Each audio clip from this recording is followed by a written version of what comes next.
कि Meta India ने प्रधानमंत्री जी के जो कंटेंट को हटाया, ये मेटा इंडिया पहली बार ऐसा काम नहीं कर रही है। आपको यदि ध्यान हो तो जनवरी में जकरबर्ग ने खुद से ये स्टेटमेंट दिया कि 2024 का चुनाव जो है हार गए।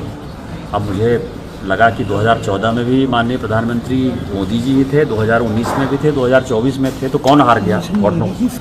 लेकिन कोविड-19 के कारण हार गए और बाद में उनको माफ़ी मांगनी पड़ी। इसका मतलब ये है कि उनका जो माइंडसेट वो देश को डिस्टेबलाइज करने का है। और जब भारत के प्रधानमंत्री का जो है वीडियो उतारा जा सकता है, और उन्होंने खुद स्वीकार किया कि 5 घंटे तक उतारा, 12:30 बजे रात से लेके सुबह 5 बजे तक जो है वो कंटेंट गायब रहा, तो ये बड़ी सीरियस बात है। हमारी कमेटी ने 2 चीज़ें कही हैं, स्पष्ट तौर पर कही हैं कि ये माफ़ीनामा जो वो माफ़ी मांग रहे हैं, ये माफ़ीनामा जकरबर्ग के तरफ से आना चाहिए। कि आज की मीटिंग, सबसे बड़ी बात है इस कमेटी की कि ये कमेटी सभी मुद्दों पर एक मत है, नॉन पार्टीजन बात कर रही है। थोड़ा सा सब पीछे हो जाएगी एक बार ना। और जो एल्गोरिदम है, उस एल्गोरिदम में आप ये समझिए जो सिचुएशन पैदा हुआ है, जो मेटा इंडिया ने किया, जो एक्स ने किया, जो यूट्यूब ने किया, वो देश को जानने लायक है कि बीजेपी, कांग्रेस, समाजवादी पार्टी, आम आदमी पार्टी सभी के यदि एल्गोरिदम में व्यूअरशिप को देख लीजिए तो वो व्यूअरशिप जो है केवल 23 मिलियन, और जो न रजिस्टर्ड पार्टी है न रजिस्टर्ड एनजीओ है, स्ट्रीट पर किसी तरह के बहकावे में है, उसका जो एल्गोरिदम है वो 27 मिलियन। सभी पॉलिटिकल पार्टी मिलकर 23-24 मिलियन पर है, वो अकेले वहाँ। अभी एंटी रिजर्वेशन एक फोरम बना है 5-6 दिन पहले, वो 7 मिलियन पर। और उसका कारण है कि इनकी एक पॉलिसी है कि ये नए लोगों को तरजीह देंगे तो पुराने लोगों को तरजीह नहीं देंगे। दूसरा जो सवाल ये है कि मेटा इंडिया ने प्रधानमंत्री जी के जो कंटेंट को हटाया,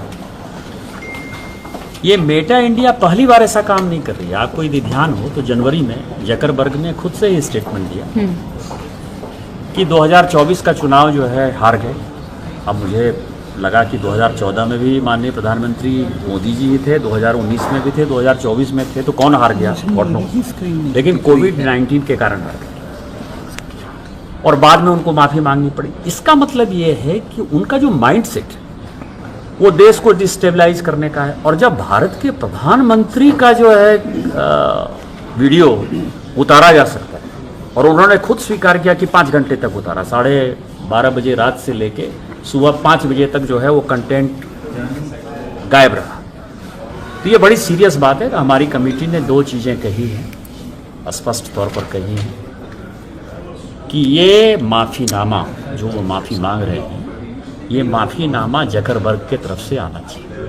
और ये जकरबर्ग नहीं देते हैं तो जो सेफ हार्बर का जो प्रोटेक्शन है उनको सेक्शन 79 में, वो सेफ हार्बर का प्रोटेक्शन उनसे वापस ले लेना चाहिए 3-4 चीज़ों का। एक तो चाइल्ड सेक्सुअल एब्यूज़ का जो CSAM जो है, उसमें यूट्यूब के पास भी वो कंटेंट रहता है, मेटा के पास भी वो कंटेंट रहता है, और चाइल्ड एब्यूज़ के कंटेंट को नहीं उतारते।